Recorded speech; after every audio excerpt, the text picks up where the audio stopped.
เนาะมีโรงทานมันก็หลายได้พี่น้องมาตั้งเจแดงพร้อมเจสีเนาะกันหลายๆคนพร้อมทีมงานของบรรดาทีมงานของเพิ่นเนาะมาหลายได้พี่น้องมีต้อง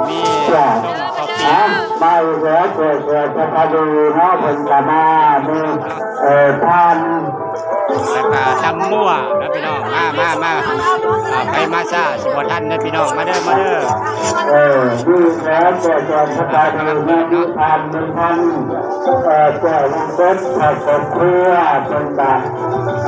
มาบริจาคน้ำดื่มเนี่ยน้ำดื่มนี่ก็น้ำดื่มหวานนะอันนี้กำลังกาเกี่ยมจอดเนาะกันเกี่ยมตำมั่วน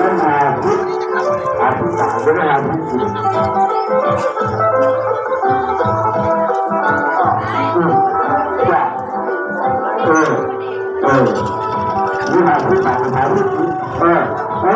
อาจารย์